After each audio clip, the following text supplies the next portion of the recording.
1 month ago, I spoke about some of the problems that have led to the crisis in the auto industry and about what would be required to ensure that General Motors and Chrysler emerge from their current troubles stronger and more competitive. My team will continue working with General Motors as they strengthen their business plan and move towards restructuring that's consistent with the principles that I've laid out.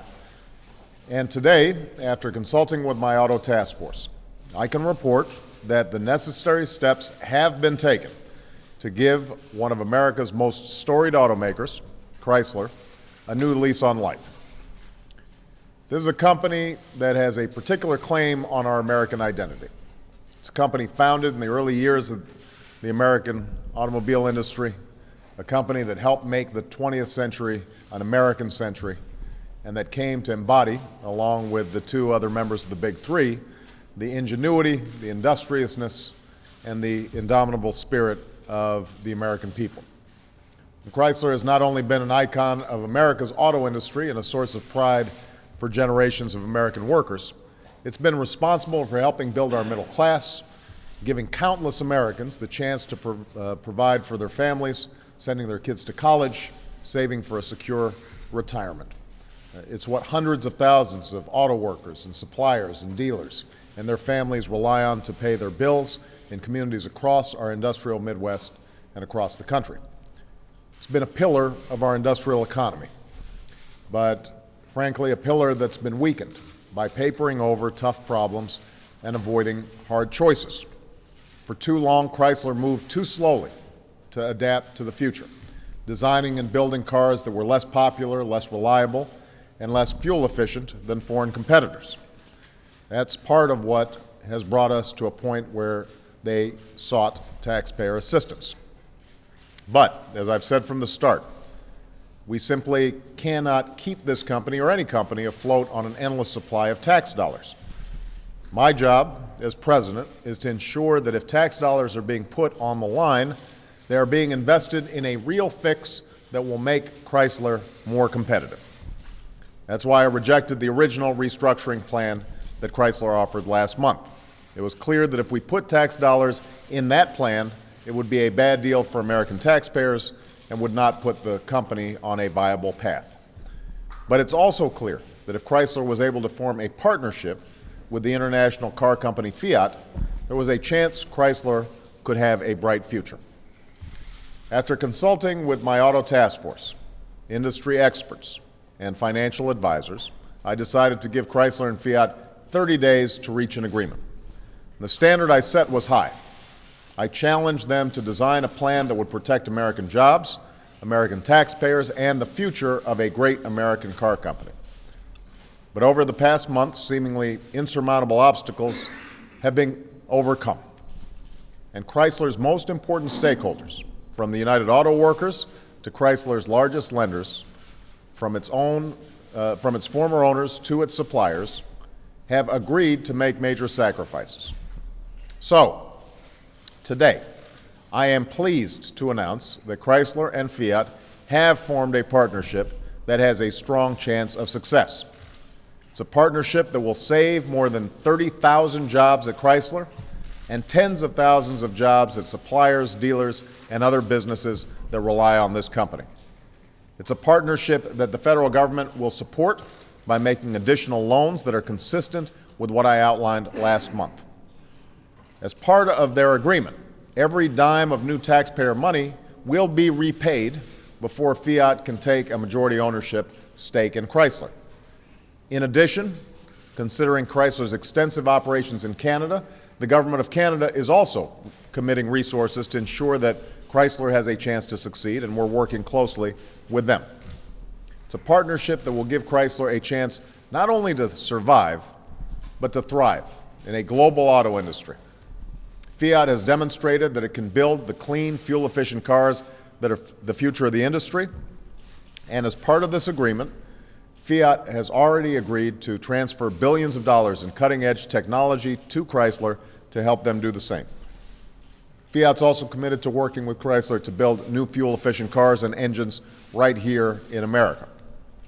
Now, this partnership was only possible because of unprecedented sacrifices on the part of Chrysler's stakeholders who are willing to give something up so that this company and all the men and women whose livelihoods depend on it might see a better day. Chrysler's management, and in particular its CEO, Robert Nardelli, have played a positive and constructive role throughout this process. The United Auto Workers, who had already made painful concessions, agreed to further cuts in wages and benefits, cuts that will help Chrysler survive, making it possible for so many workers to keep their jobs and about 170,000 retirees and their families to keep their health care. Several major financial institutions, led by J.P. Morgan, agreed to reduce their debt to less than 1/3 of its face value to help free Chrysler from its crushing obligations. The German automaker, Daimler, agreed to give up its stake in Chrysler and contribute to the company's pension plan, further easing Chrysler's financial burden. And countless Americans across our country will be making major sacrifices as well as a result of plans to consolidate dealers, brands, and product lines. And while many stakeholders made sacrifices and worked constructively, I have to tell you some did not.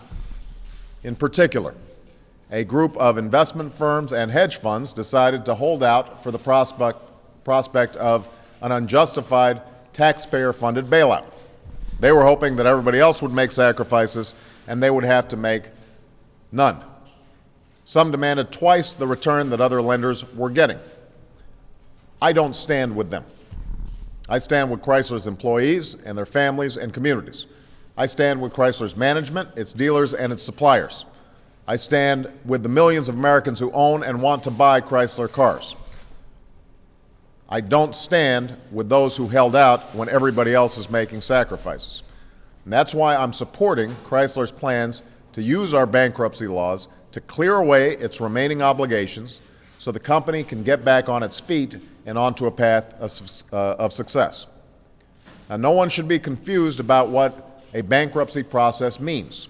This is not a sign of weakness, but rather one more step on a clearly charted path to Chrysler's revival.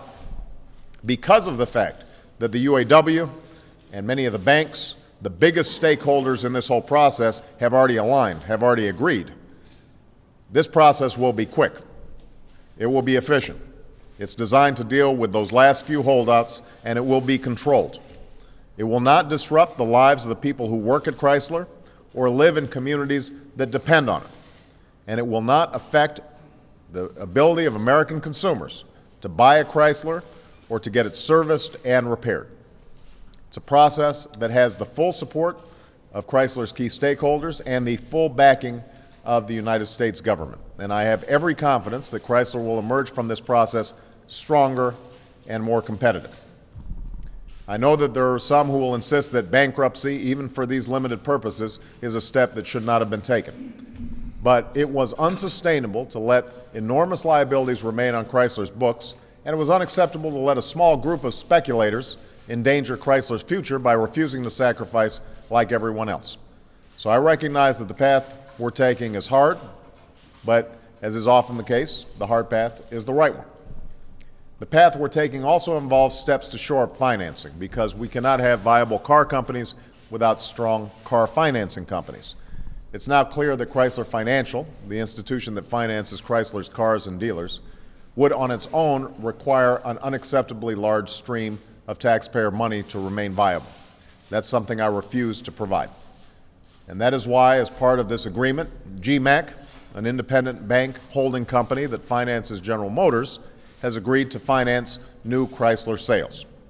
We will be providing additional capital to GMAC to help unlock our frozen credit markets and free up lending so that consumers can get auto loans and dealers can finance their inventories, a measure that will help stabilize not only our auto market, but the broader economy as well.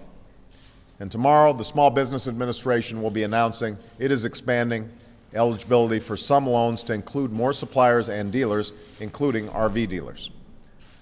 So these are some of the steps that we're taking to make it easier for Americans to buy a car. If you are considering buying a car, I hope it will be an American car.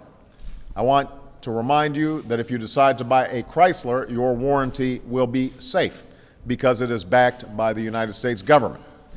And to further boost demand for autos, we are working to accelerate the purchase of a federal fleet, and we're also working with Congress on fleet modernization legislation that can provide a credit to consumers who turn in old cars and purchase cleaner, more fuel-efficient cars. As pleased as I am about today's announcement and about the opportunity Chrysler has to remake itself, we know that far too many Americans and far too many communities are still struggling as a result of layoffs, not only at plants that produce cars, but at the businesses that produce the parts that go into them and at the dealers that sell and repair them. And that's why, as I discussed the last time we gathered here to talk about autos, I've named Ed Montgomery to be the Director of Recovery for Auto Communities and Workers. Ed will be traveling to Michigan next week with representatives from all the key government agencies represented here, reaching out to our hardest hit areas, cutting through red tape, ensuring that the full resources of the federal government are getting to the workers, the families, and communities that need it the most. Now, these are challenging times for America's auto industry and for the American people. But I am confident that if we as a nation can act with the same sense of shared sacrifice and shared purpose that's been shown by so many of Chrysler's stakeholders, if we can embrace the idea that we're all in it together, from the Union Hall to the boardroom to the halls of Congress, then we will succeed not only with Chrysler, we will not only see our American auto industry rise again, but we will rebuild our entire economy and make the 21st century another American century. We have made great progress. We can make great American cars. Chrysler and GM are going to come back. And I am very confident that we're going to be able to make, once again, the U.S. auto industry the best auto industry in the world. And I want to thank my entire auto team who worked so diligently on what I consider to be a much better outcome than it looked like we were going to see 30 days ago. Thank you very much, everybody.